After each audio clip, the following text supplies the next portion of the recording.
want to say you're triple platinum on, was it on liquor? Yep. Yeah. Yep. Triple platinum. Yep. How's that feel? I don't know what it's like to be no time platinum. You know what? It's still a crazy like feeling for me. You know, it's something that feels new every time because it's like, I don't know. It's just weird. It's like I see the videos too. Where it's like, yo, it's an arena full of people singing liquor to the top of their lungs. Like they're not missing any words. And I'm like, yo, I made that song in my room at the crib back in Jersey, just like 19. Can we talk? Oh, can we talk? Can we talk? R&B. What's up? It's your boy Ian Vaughn. Welcome to another episode of the Can We Talk R&B podcast. I have an incredible guest today. We've been in here just popping off, having a good connection. And I just can't wait to introduce you guys to this incredible singer-songwriter, multi-instrumentalist, Soul Train Award nominee. Like, this guy is on his way to being like one of the new generation, like being that dude, I promise you. And let me introduce you guys to my man, Tone Stith. What's good, What's man? going on, man? How you feeling? I'm good. I'm good. I'm feeling good. Thank you for coming. Absolutely. Look, Absolutely. We've been talking before the cameras are rolling. Right. We got so much good stuff, man. Now I got to act like we just, sat down. Right. Look, just good conversations, man. I appreciate you coming and the team just having you guys come on, man. So let's have a conversation, man. Let's do it. Can we talk R&B? Can we talk? Let's do it. Well, first of all, tell me about yourself. You're from South Jersey. Yeah. What made you fall in love with R&B? Okay. See, that's different than a lot of questions I'm asked because that's different than, what made you fall in love with music? You know what I'm saying? Because you got to fall in love with it first before you get Listen, to it. So I'll say my dad used to play everybody from Boys to Men, early Usher for me. I grew up on the Gap Band. I grew up on Marvin Gaye, Stevie Wonder, Michael Jackson, the whole thing. So you got the pedigree. Exactly, right. I was out, they just kind of pushed me in this direction. They knew what they was doing. what instruments your dad played instruments? Yeah. So my mom, she always sang. She played piano also, and my dad is a drummer, and they both would play in church and sing in church. Yeah. So I was really just forced to be around music, man. I really had no choice. But growing up, my mom would always play like Shaka Khan and Patti LaBelle.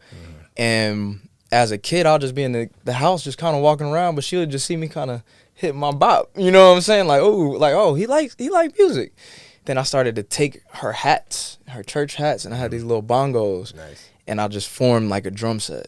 And I would be just taking the spoons and kind of doing that. Yeah. And the next thing you know, they bought me a drum set. So that really just sparked my love interest for music. I was probably 3 years old. Do you actually remember this? Tell you? There are a few memories that are really clear. Sure. That I remember. I'm like, oh yeah, I remember, walking around in the living room and just the music coming on and just, yeah. I remember when I was around 3 or 4, I was I grew up in church. Yeah. And I remember leading songs. Got you. Maybe 4 years old, but I come from a musical family the same. Yeah. So I vividly remember that, like flashes. Right. So take us further. So you started off, you come from the pedigree of musicians, from your father and your mom. Yeah. And then you they were playing all these records for you. Right. But they being musicians, they feel in a little bit different way. Right. Not just as fans. Yeah, exactly. Right. So my mom, on top of playing Patti LaBelle and Shaka Khan, Aretha Franklin, she would be singing all the time. Yeah. So I would just kind of I don't even know if she knew I was paying attention to her like that, but I was studying okay, oh, that's how you run. Oh, that's how you do that. Oh, okay. And just as a kid, and just taking it in. And then I think about 7 years old, and it's funny, I got the recording too. There was a Tyler Perry play when he was first doing Medea's Family Reunion as a play, and there was this one song that they would sing, and I guess she heard me in front of the TV singing it one day. She was in the kitchen and kind of just poked her head out. That's what she would say, and she was like, "All right, hold on, do it again." She didn't tell me she was recording me, but she was like, "Nice. Do it again." And so we got this whole recording of 7-year-old me just singing my heart out in front of the TV to this play. And I think that was the first moment she realized, oh, you got it. Yeah. And I was always shy to sing. I didn't really sing in church like that. That's the funny thing. I always played drums. Gotcha. And she leads the choir. She's one of the leads on choir director. So she would always be like, why don't you sing this Sunday? And I'll be like, oh, I'd rather just, play in a band. You know what I'm saying? Who gonna play in a band, Mom? Right. So I was a little shy about it, but then as I got older, I was like, oh, nah, this is what I want to do. How many instruments do you play? So I play 4 and then 5 if you include my voice. Yeah, okay, so, okay. Yeah. What, drums, guitar. So guitar, bass guitar, and then keys. Nice. And you cultivate those skills in church. Yeah. This is what took you to where you are now. Exactly, right. So like I know Saturdays would be rehearsals, right? And it was a bunch of us actually, but the kids, we would all just kind of bring our own little drumsticks and be like air drumming while they're rehearsing and practicing. Yeah.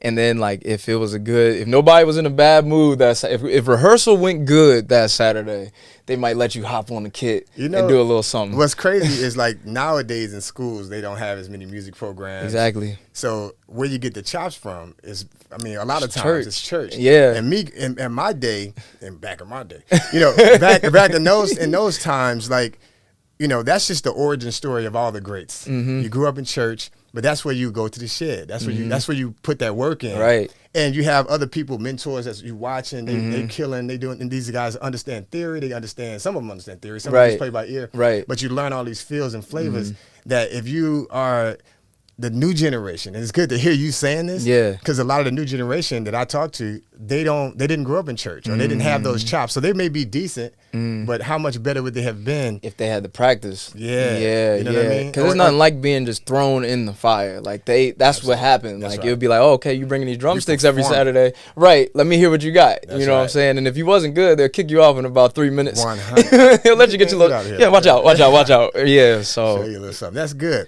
So when did you So in terms of falling in love with R&B, that's your musical, right? How you got to the music? How'd you fall in love with R&B? Oh man, so I would say it happened when my mom would play Marvin Gaye, and I think that was the initial spark. Something special. And I was like, okay, what's this? And then she would play Michael Jackson, and Mike really messed it up for me because once I heard Mike's voice and Human Nature was really the song that kind of just, as a kid, I was like, damn, what is going on right now? I didn't know the words, so I was making up.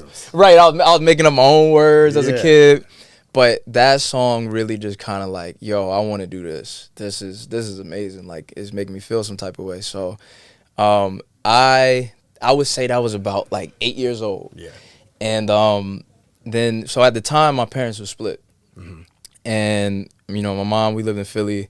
My dad lived in Blackwood, and on the weekend, I'll go over to my dad's house. So my mom put me on Mike, and then my dad put me on Prince. So I remember the first concert that I seen was Prince Sign of the Times, his tour movie that he dropped in '87. Yeah. And that messed me up, bro. I was like, who is this dude on stage with the guitar? Oh, he going to the drums. He's singing. Oh, he's doing this. He dancing. So it was like, after that, I was bit by the bug. Man. Yeah. Okay. How I was first introduced to you? That's just funny that you mentioned that. This was maybe 2018. You put out a record called Like Mike. Yeah.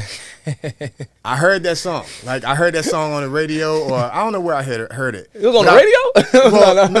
Well, I'm saying the radio. It could have been like a playlist or something. Yeah. I heard the song, and I remember being like, who was this? Who is this guy? Because it's not that you were doing all these crazy things vocally. I mean, you obviously killing it, but the way you wrote that, you wrote that? So me and my friend Laser, Jazz Laser. Yep. I'm listening to it and I'm like, I just love the tribute. Yeah. Right. So it's the Michael Jackson. These little pockets. And using all the references. Exactly. Like Michael Jackson. Why she get to screaming like Michael Jackson? Yeah. So I'm always impressed.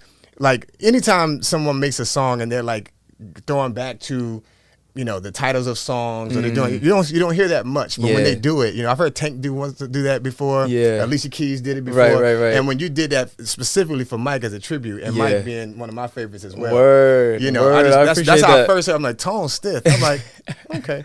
You know what I'm saying? It was funny. Fun fact too. When I met Jason, it was 2017. We were on tour, and he wasn't managing me at the time. Gotcha. But he would see me and be like, hey man. Hey, we could curse.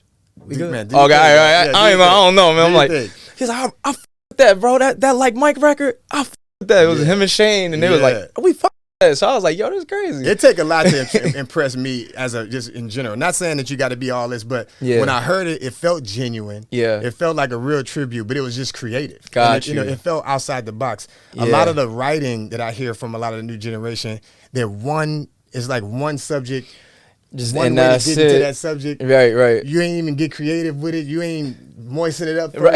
You just went straight for it. Right. You just went straight in. Yeah. So you as a musician, a songwriter, like where do you pull? I guess listening to the people that you grew up listening to. Are you pulling from those as inspirations? Absolutely. So like for my feeling, I'm pulling from a lot of gospel music. Yeah. I grew up on Clark Sisters, Mary, Fred Hammond, Donnie McClurkin, all that. Yeah. You know what I'm saying? John P. Key. So for that, like to be even in my own church, even singing our own songs, it was like feeling. You know what I'm saying? Even my mom, she was one of the best singers in the church, and I would see how it would make other people feel, and like bringing people to tears and things like that.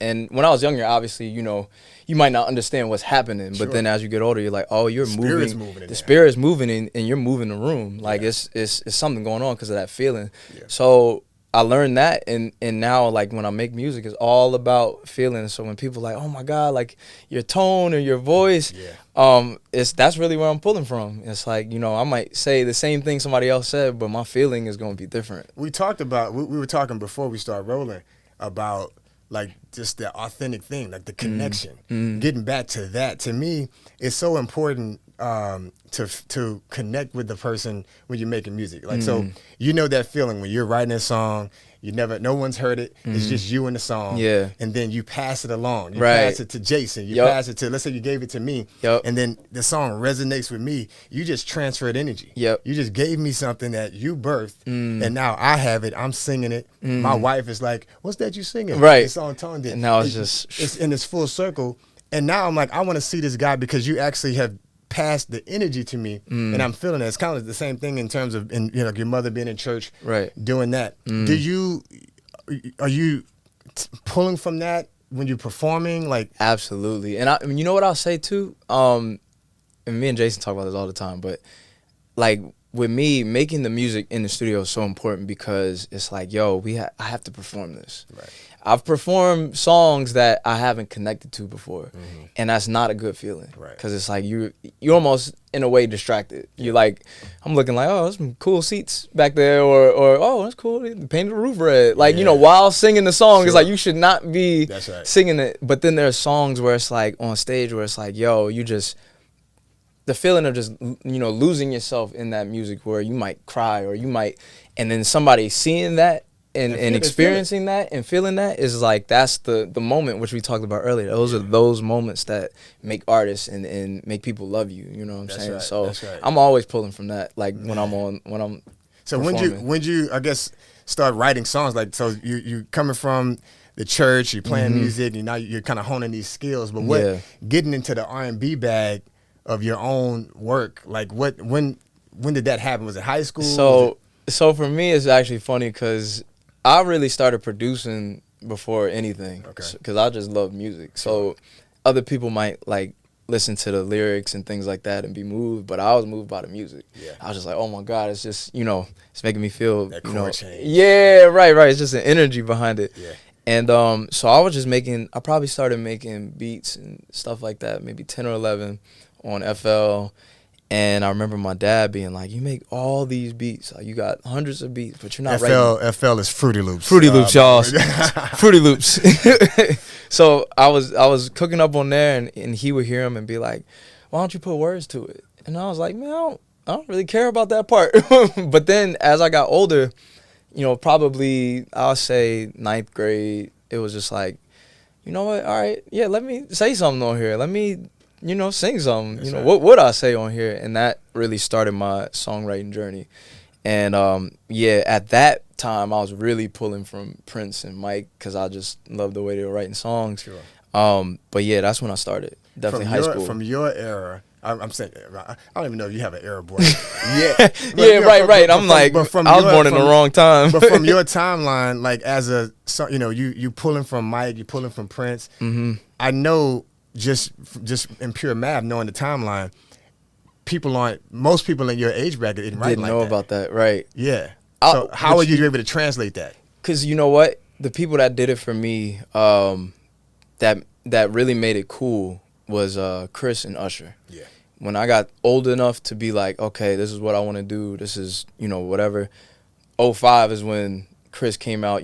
Obviously before that, Usher was already out. So the hits was like 04. Yeah, 04, and you already know You Make Me Wanna. All that stuff was already full-time rotation on the radio. So I heard it. I was there. And then Chris came out, and it was just like, yo, he's the guy. Like, he's making it cool. He's making this, like, I remember being on the phone. It would be like, how you would get on the house phone back in the day, and you had to, like, you could only call, I think, 2 people. Yeah. And then somebody else had to call somebody, and then there's like 20 people on the phone. 3-way. But I remember it would be like, me, my homies, a bunch of girls on the phone. They'd be like, yo, sing, sing, sing. So I'll always be singing like Yo, or like, early Chris Brown or Neo. And that's what I remember, but that was actually really forming me into being an artist. For sure. It's funny too, because back in like middle school, I remember dudes would be like, yo, sing, hey, come here real quick, it might be lunch or something. Yeah, come sing to my girl. And then the girl started liking me. I'm like, yo, like, I ain't even do nothing. You told me to sing, bro. Young Usher. Right. Right. So I'm like, look, I didn't even do nothing. But yeah, like Usher and Chris really was like, okay, this is the wave. I got to study them because they're current. And those are, Usher, I think came out around 94. Mm-hmm. He was like my Chris Brown. Got you. And then you look, obviously Chris being who he is, they all come from the tree of Michael Jackson. Yep. Everybody. Even like, it's funny, I was listening to Confessions on the way here today, and I'm like, wow, I don't think people realize how much Usher pulls from Mike in his vocals. For sure. You hear like the, his vibrato, the runs, everything is just so clean. His execution is crazy, but yeah. Absolutely. Yeah. Usher is one of the GOATs. Yeah. Big Ush. Yeah. Come on, Usher. Hey, Usher, I got a song called Girls Like You out. You would kill the verse. Listen.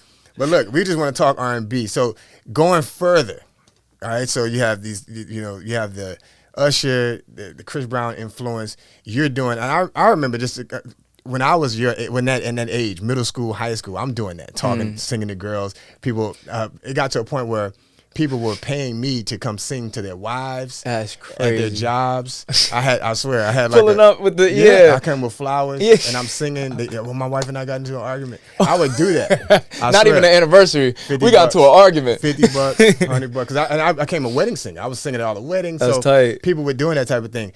That kind of helped me. To me, the truth about R&B. My most favorite part is love songs. You know what I'm saying? Mm-hmm. So a lot of R&B, I don't call all of this R&B. Yeah, it's not. All of it's not R&B. Just because you're singing in the slow. Right, don't mean it's R&B. Right. You know what I'm saying? Now. But listening to your music, you write love songs. Mm-hmm. Tell me about that. I mean, I think it's just a matter of what I was around, man. So my project that I'm about to drop is called POV. Okay. Stands for point of view, obviously. And it's really my point of view on love. My whole life I was surrounded by love and relationships, and it really just, I got to see both sides, right? Mm-hmm. So after I was born, we moved to, I was born in Voorhees. We had moved to Pennsauken, New Jersey, and I was a baby. And that was the first time we lived together. And then they split. They split after that. So me and my mom moved to Philly. Dad stayed in Jersey. And for the longest time, they were like split up. I was going to my dad's house on the weekends and this and that. And eventually, as a teenager, they got back together and remarried, and they've been together ever since. That's awesome. So, we all moved back into one house, and I got to experience both sides of it. I got to see my mom struggle as a single mom. Sure. And then come together as a family and try to really work through their problems. It wasn't sweet. Yeah. But I got to see them really try and put effort in, and I think that's where this generation doesn't have. That's right. And for me, just growing up in that situation, I knew what love was. I'm like, wow, I seen they really love each other. Like, it's not, they really were trying. You know what I'm saying? It wasn't like, oh, okay, we split, that's it. See other people. It was like, nah, we're really gonna try no matter what. We're gonna make this work. So that's where I really pull from my love songs. Like, that's lived that. Even you telling me the story, I could feel that. Yeah. And to me, like, I think about songs that actually connect, you know, about actual feeling. I think about Avant had a song called When It Hurts. You know, he's like, the song is When It Hurts, will we still be the same two lovers under each other? You know, when it hurts, but what about, will you love me when it hurts, or what about, we know what it's like when it's all good. Right, you know right. So I talked about on another episode, which one of my favorite songs is like, Can You Stand the Rain? And that same song talks about that same thing. It's like, man, you know, can you stand the rain? Even, you know, sunny days. We all have everybody those. Love them. Yeah, we have those. Can you stand up rain? Come on. You know what I'm saying? Yeah. So that song, like songs like that, to me, you know, is telling the stories of real life, and that's what makes people resonate. That's what make those songs hits, and that's what make those songs connect. Because man, you actually like, I went through that. I feel that before. You know what I'm saying? Or, you know, or even if you didn't, now you're like, man, I understand what it takes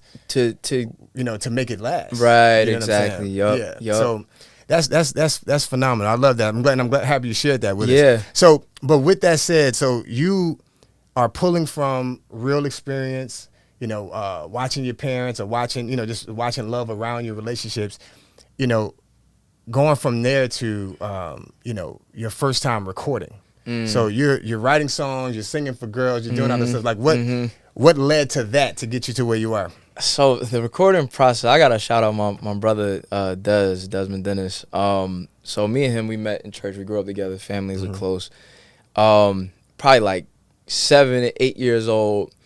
When we didn't have school on Mondays, I would go to his house. Gotcha. And he was a drummer also, but Desmond was a genius. He had his cassette tape stuff that he collected from, I don't even know where, right? Yeah. But he rigged it up to where he could record us singing.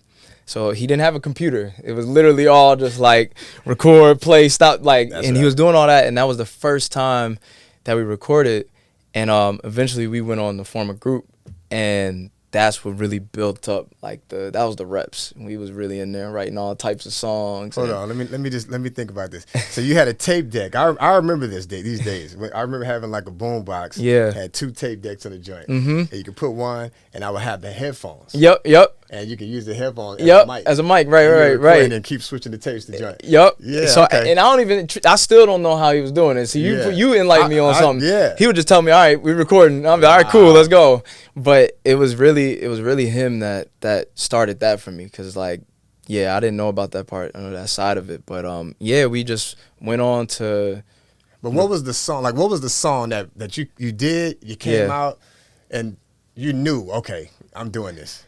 Because you're already producing. Ooh, like my song. What was one of my songs? Even if it was a cover, like, you know, you recording these records, whatever it is. That's when you know, okay, I gotta compound on this. I remember I did a I remember there was one cover that my family was going crazy over, and I did a Stranger in Moscow by Michael Jackson, and I recorded myself, all that, and I remember like, okay, I did it, and I was like, all right, cool, right? But then I played it for my mom, and she was just like, you know, her reaction was just like, what? And I'm looking like, I just sang a little cover, like, you know, it's cool, I like the song. And then my dad heard it, he's playing it, so now they playing it for the whole family, and grandma, everybody. I heard your song, baby, it sounds good. So I think that was the first time I felt that, like, oh, it's power. There's power in that. That's right. And yeah, that started pushing me to be like, okay, what else can I record? And I did like popping. Is this around the time you're with the group, or you are? Yeah, we were still, this was really early in the group, but this was like just exploring, you know what I'm saying, with music. But yeah, that one I did by myself. Gotcha. Yeah. I mean, that's how it starts. You're doing that type of thing. So let's move forward. I've been on a deep dive of listening to a lot of your music. Just when I knew we had you on the show. Again, I was already a fan. I really love my favorite song from you so far is the Chris Brown. You with Chris Brown. Do I ever? Do I ever? And what makes that song my favorite is Brian McKnight was my favorite singer. Word, yeah. So the anytime sample just like took me out of here. I remember when I first said, "Do I ever cross your?" I'm like, okay. What are you about to do? Hold on. And I didn't even know it was you yet. I'm like, okay.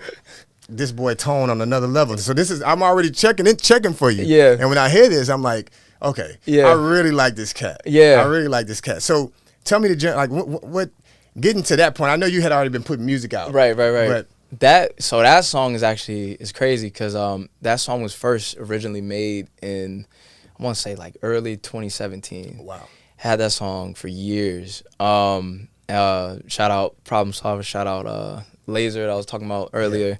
All a part of that. But I recorded that song, recorded the whole song. Then 2018, went over to Chris's house one night, I think, to work on Indigo.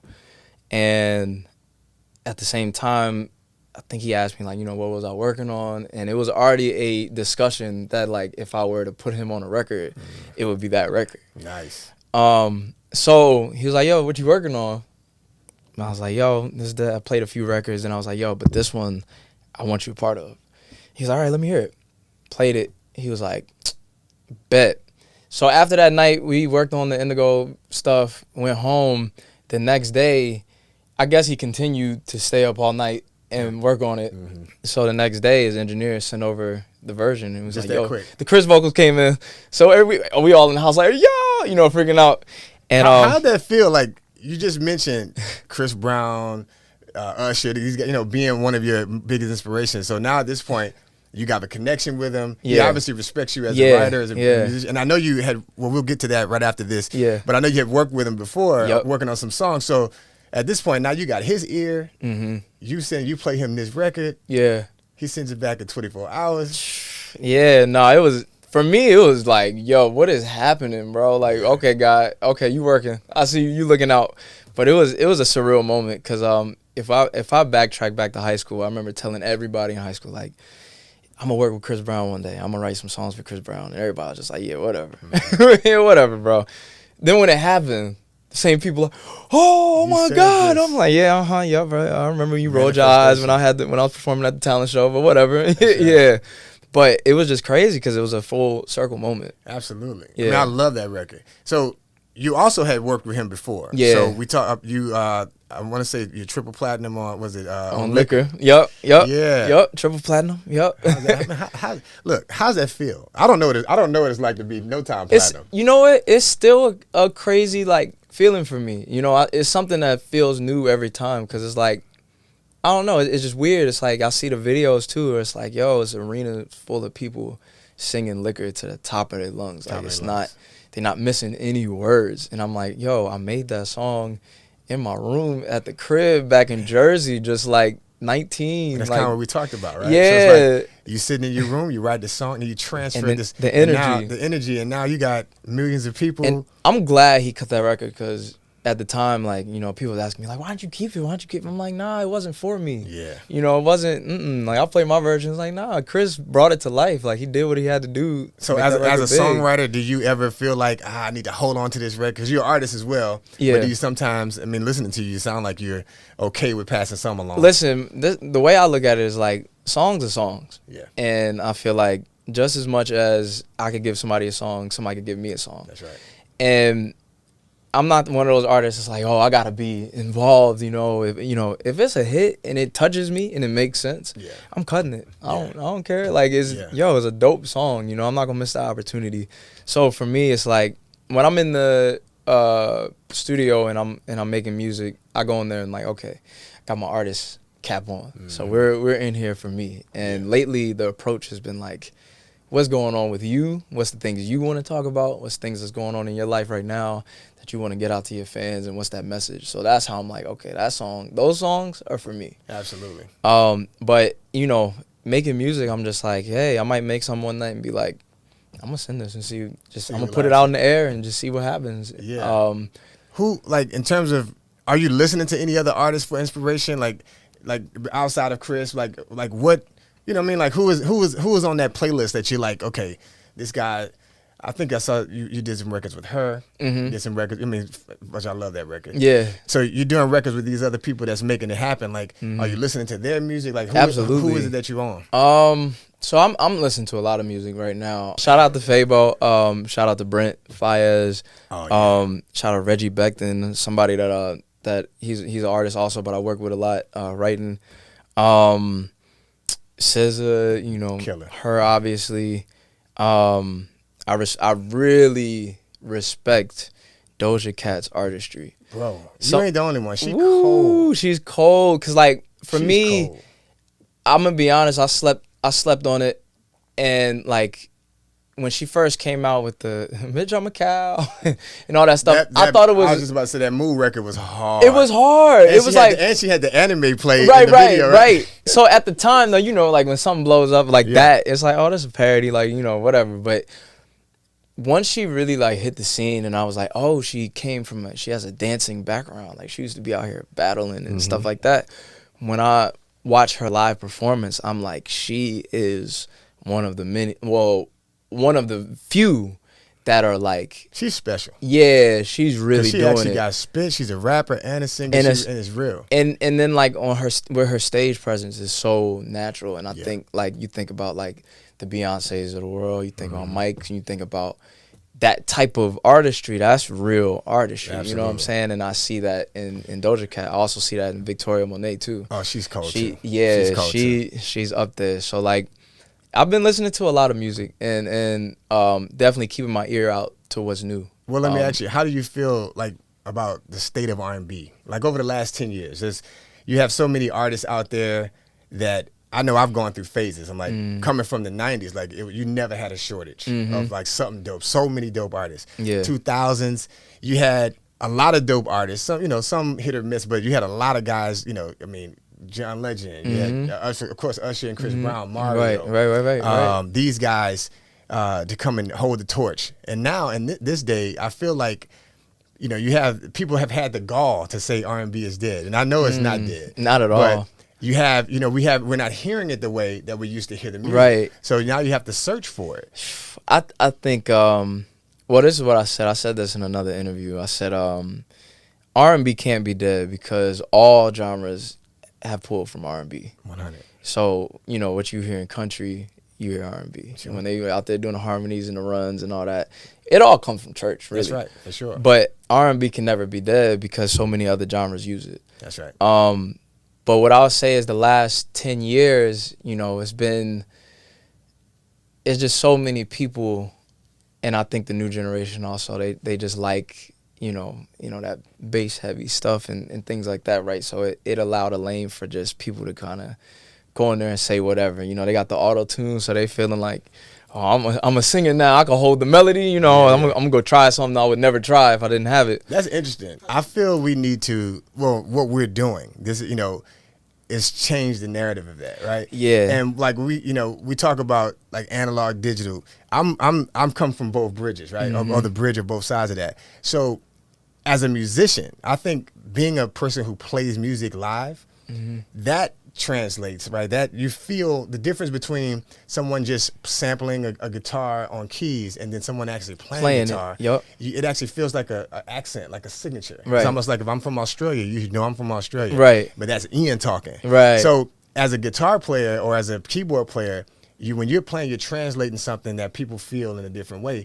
So I'm saying that to say, when you think about what these rappers are doing and what other people are doing, that's taken from the plug of R&B or taken from the juice essentially of R&B, that's a difference though when you hear that R&B singer that's really about it come on it. And I feel like you come from that pedigree. Like, expound on that. Like, you think about, they saying Drake's the king of R&B. I feel like it's Cat. At the same time, you being a real vocalist, you being a real musician, It's on, I think what it is like the responsibility is on me to make it work so that it translates to the younger ear. Yes. And it still pays homage to what we come from. Absolutely. And that's the responsibility finding that balance. Exactly. That's what I take on. And for me it's like I feel like that's where the tone of voice is very important too. Sure. It's like, yes, you may be able to do acrobatic runs and sing and do all this amazing stuff, right?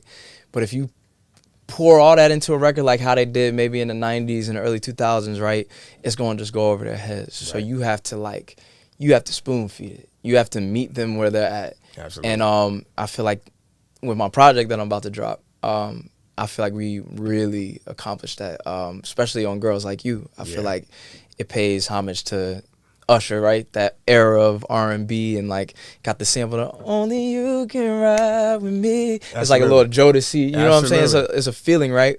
But I feel like we were able to really capture that old school and still keep it new too. Yeah. And even with the context of the song, you know, "It Be Girls Like You," I think, you know, in this new generation, they starting to go through heartbreaking situations like that too. That's it right there. What I love about that song is you're talking about something that people can relate to. Mm-hmm. That's the tribute to what makes R&B what it really is. Yeah. You know, you're writing a song. We referenced a few. I mentioned Avant.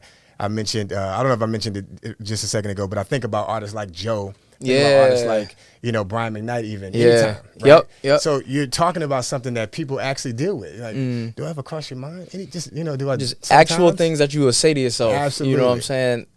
So I mean, for me, it's just that responsibility. I think you just got to meet everybody where they're at, and I feel like once you got them, then you got them. Yeah. And then, you know, it's like, all right, come to the show, and I'm gonna show you how it's supposed to go down for real. Yeah. You know what I mean? Yeah. But back to the Drake thing. I think what makes Drake really started a lot of this. Sure. And I think what is amazing though about it is if you really listen to his lyrics though, with the R&B that he drops, his pen is crazy. He's telling stories. For sure. He might not be out here singing like, you know, Whitney Houston, you know, or Joe. Yeah. But he's over here really telling stories. I love him as an artist. I'm a big fan. Mm-hmm. And I really, like you said, I really, really respect his pen and his approach. Right. I think he's a fantastic contributor. Right. To R&B. Absolutely. You know, a contributor to hip hop, obviously, but a contributor to R&B. I wouldn't say he's the king, but I think I don't think he would say that either. Right. No. I think when he loves and you'll hear him reference John B. You'll hear him reference Tank. Exactly. You know, he's still paying homage in his own way. Absolutely. I think so. You know, Drake came out, right, and that opened the door for Bryson Tiller. Sure. So then Bryson dropped Trap Soul, which actually took everybody by storm. Sure. You know, that was the top thing. Sure. So I think what happened was it made this lane now where it was like, oh, you know, I might not have to be the greatest singer of all time. Yeah. But if you throw on a slow Trap Soul beat, then I could go and get my shit off. You know what I'm saying? Yeah. And I think that now for the last 5, 6, 7 years has now, you know, it's been so many artists doing it that now I feel like we hit a point where it's like, okay, now they're saying, where's R&B at? Who's bringing R&B back, right? But everybody's just tired of that version of R&B. So to me, like I listen to you, one thing about your voice that I really love as a signature, you have this crazy falsetto. You know what I'm saying? Yeah. Everybody doesn't have that. You know what I'm saying? Like a lot of people could touch it, you know, can get up there, but you be up there and you play and you stay. you're in that A, you know, in the key of A, you might hit a high F. I'm sitting there like, this boy killing. You know what I mean? Especially back then, like Mike days. Oh the my rappers God, ain't doing that. The rappers ain't doing that. So they stay in that same monotone flow. And the reality is, I think the real ultimately is going to bubble over. And you're starting to see, I'm starting to see a lot more, especially R&B, a lot more R&B singers, both known and unknown, that's actually contributing something fantastic. Yeah. And we may not be able to have the same type of impact that we had, like Michael Jackson did, the 80s and 90s, but you connect with people, you know, and then you create this whole tribe. And that tribe can be 10,000, 100,000, 10 million people that's feeling what you do. Exactly. You know, and I see that for you. Yeah. You know, I see that for you. You just got to keep doing what you're doing. Yeah, absolutely. Yeah, absolutely. Yeah. So let's I guess we'll roll it over. As a songwriter, like what's your favorite song that you've done? Is it on the new project coming? Is it something that was already out there? Actually, I think on this new project I got a few. I'm just excited for everybody here because it is an elevation of everything that I put out. Yeah. But I'm in this space now where I'm just like, this is new tone and this is a new era. You know what I'm saying? And I feel like this is how it's gonna feel. This is how it felt in a way when Usher hit the scene. And we really studied on this project. We really had a standpoint of like, okay, what do you want to talk about to people? What is really real for me? Yeah. So I'm very excited, but I think a few songs to name, Girls Like You is one of them that came out. I'm so glad that song is out. There's another song on the project called Smoking in the Park. There's one called I Need You. and there's one called Lonely. And I'm gonna just tell everybody now, watching this at home, Lonely is just it's special, man. I tell everybody that I play for. That's my Michael Jackson song on the project. Yeah. But when you talk about like the falsetto and thing like that, it's a modern day ballad. Nice. But I feel like that one's gonna really cross over and have a life of its own. So can we go into a deep dive? We have a segment called Deep Dive where we talk about the lyrics of a particular song. Yeah. So is it something, one of your songs that you're like, you know what, this lyric means this to me, this lyric does this? So all right, let's do it. We can talk about Girls Like You. Yeah. So like I said earlier, Girls Like You is a song that really comes from my first heartbreak. Yeah. And the lyrics are, it be girls like you that fuck it up for everybody else. So that line right there, yeah. I remember the night we was in the studio, and after I recorded that, everybody in the room was like, damn, like, that's the truth, because it takes one girl, in my case, but one person to really and for you to have trust issues. Like, damn, you did me like that. Now I don't know who to believe. You know what I'm saying? I could be meeting the nicest person in the world right now, but still not trust them. It reminds me of when her and Jasmine Sullivan dropped the record. They say you're gonna turn a hoe. You're gonna make a hoe out of me. Yeah. And then you listen to that song, and it's like, man, as a guy, you're like, man, I don't want to make a hoe out you. You know what I'm saying? Like, I've done this to you. I've done that. Make you feel bad. You like, oh shit, man. But maybe it make you want to maybe I'll change my way. Maybe I'll think better about the next decisions I make. Because if I'm having that type of impact, so that song. Although this is not a relationship podcast, but that song, when a guy is vulnerable like that, and you're able to tell that story, like, man, you're gonna mess it up for everybody. I'm out here trying to be a good guy. I'm trying to be a good guy, and I think that's the part. Because for me, what I was raised around, like the situation with my dad and mom, I experienced them, going through their battles and the cheating and things like that. Yeah. And what they instilled in me was like, yo. Nah, like, you need to be this way. You need to respect women. You need to, you know what I'm saying? I come from that.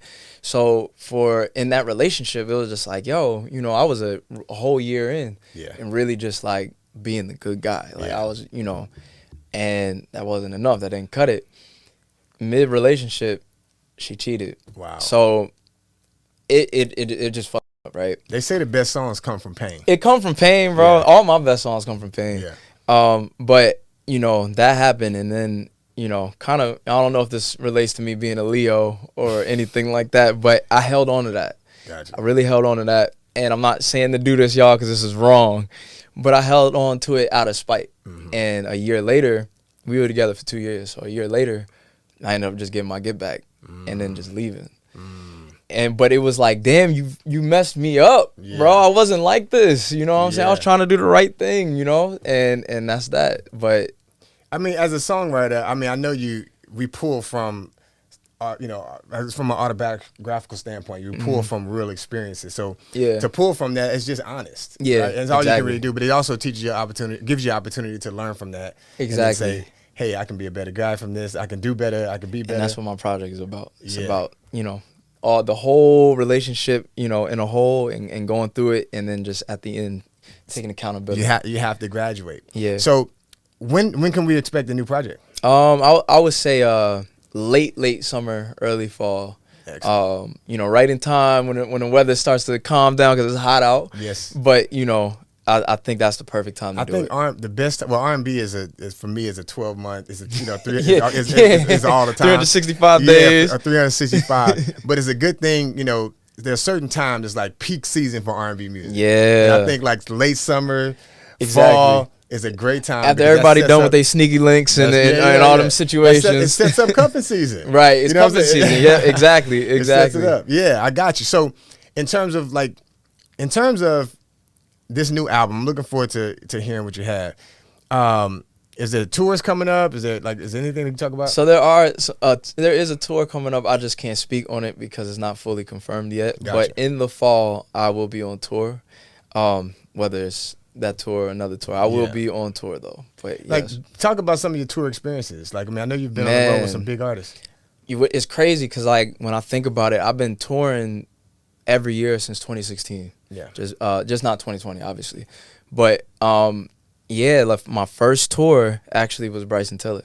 Nice. And I got to what was the name of that? I think it was a Trap Soul tour. Okay. And you know, that was my I first. caught one of those dates. I think I may have when he was with. Well, no, he was opening for Usher. Oh, okay, Yeah. got you. So I mean, that was my first real run. I didn't do the full tour, but it was like it was at least like eight dates or something like that. And that was the first time I really got to experience, like, you know. Okay, hold on. Let's backtrack. The first solo show I did was in 2015, and it was opening for Bryson. Nice. It was at Warehouse Live, and you know, we were talking about earlier how, like, you know, just tough skin and coming from an era of, like, you know, you might pass out a CD and somebody might throw it right back at you. That's right. So I was opening for Bryson, and down there I was dancing, and I used to train at this studio called So Real. Okay. So, you know, since we was in Houston, we was like, yo, let's bring out the 30 dancers on stage. Let's hit them with the you know what I'm saying, all this. And, you know, we was just doing the most. Yeah. We was doing the most for my first opening show. I wish somebody would have told me back then, like, hey, man, just compact. You know what I'm saying? They just want to hear you sing. Just go out there, maybe do 3 songs. You know what I'm saying? So I remember in the middle of the set, the fans started, in the middle of me talking, they started screaming, Bryson. So I was like, in that moment, I was like, damn, what do I do, right? So then I kind of got upset. I was just like, y'all gonna see Bryson after I'm done my set. You know what I'm saying? Like, I got a few more songs. But that was like the first, that and the Apollo. I went on the Apollo. I was booed off the Apollo.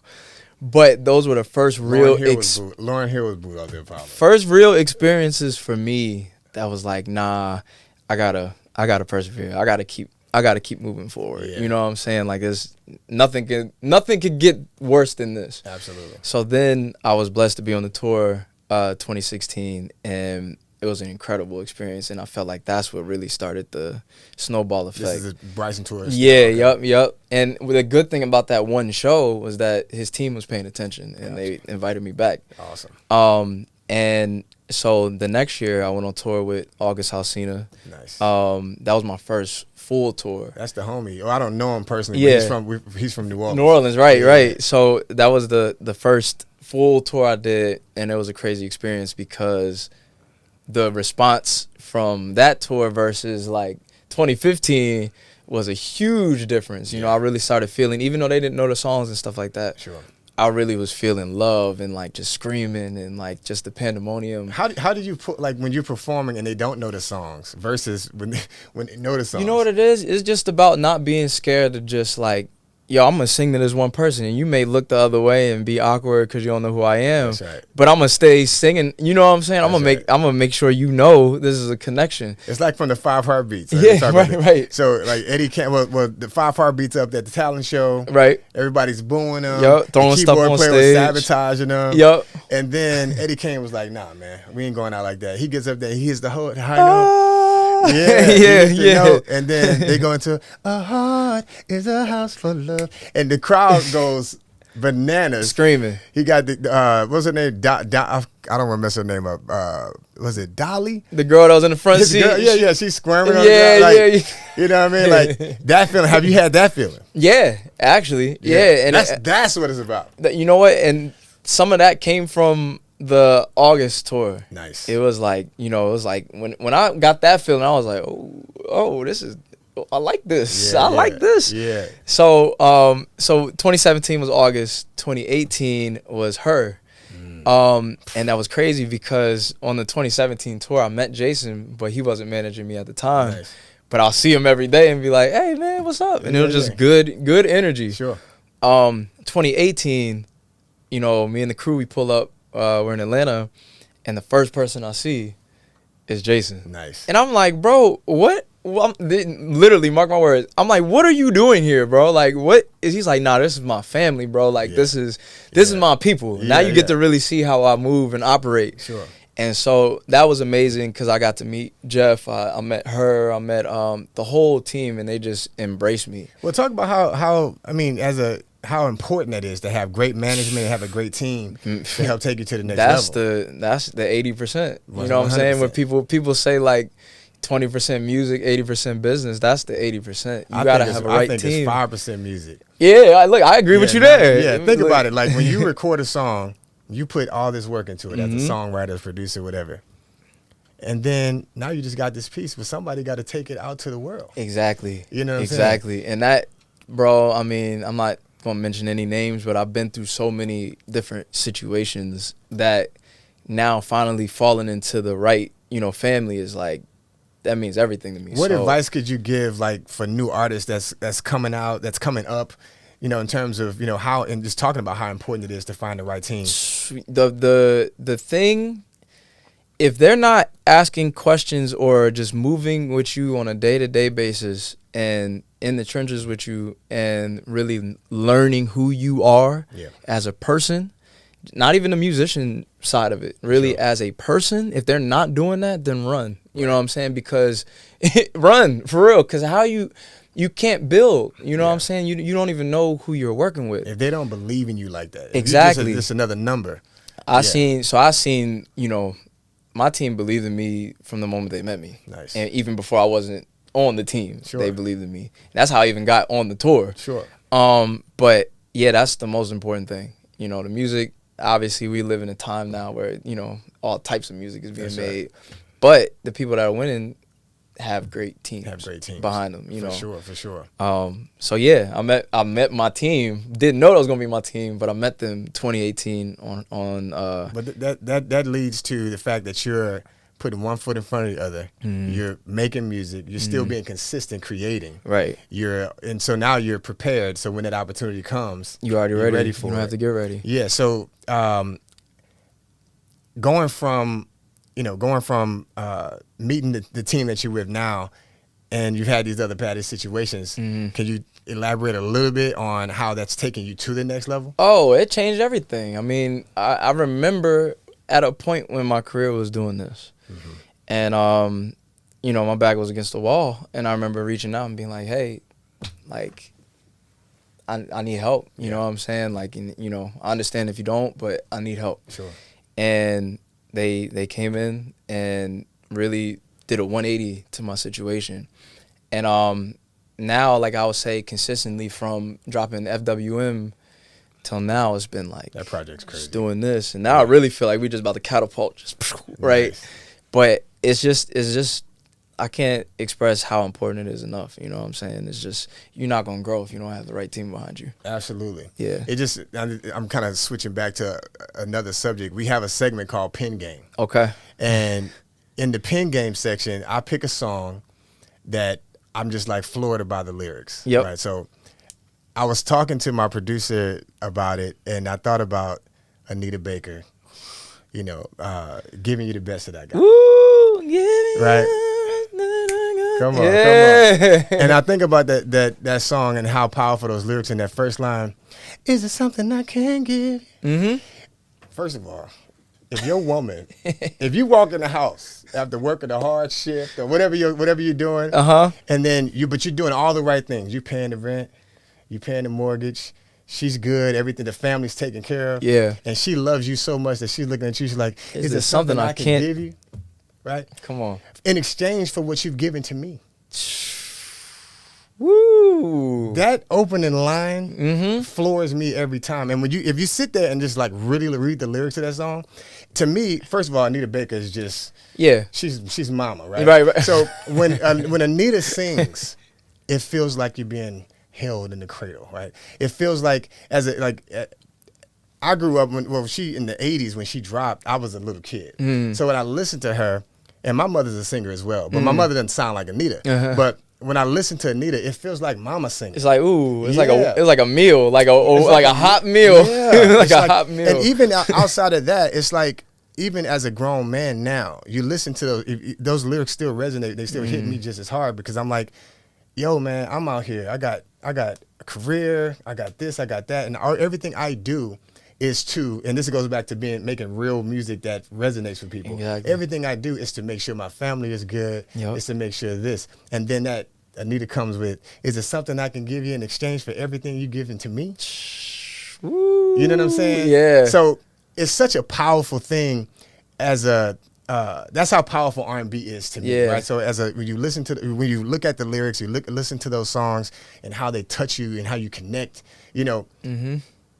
To me, it ain't even worth it if the songs ain't really doing that. Right. No, facts. You know what I'm saying? And you know what? And I know we're jumping around, but this new generation, I feel like they're at a point where they're looking and searching for something. They're in search of that. They're looking for that. They're looking for that. In And now they're in the wrong places, but they are in a place now where it's like they're going through real life things, where it's like, you know, death, where it's going through breakups, where it's going through, you know, situate all types of stuff where they're now introduced. They're not kids anymore. So they're now like, oh, this is what reality is. That's right. So now they're like, oh, I'm open to like these songs, you know, and I do feel like R&B now it's really about to go crazy because they're looking for that. They're looking for that substance. And I think going back to what we talked about, I think the rappers with the melodic rap or whatever it's been oversaturated so much that even it's a cultural shift now. People we want something real. Like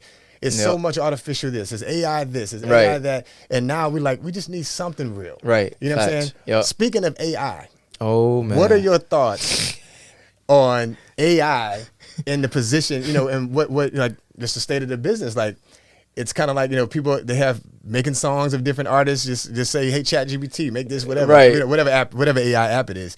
You know, what are your thoughts on that? If you can't beat them, join them. No. But no. I mean, as an artist, it's scary because I'm like, yo, y'all can replicate my voice, and obviously, like, you know, you hear it mess up sometimes, but it's like, yo, it's a computer. It's going to just keep getting new information and getting better and better. Yeah.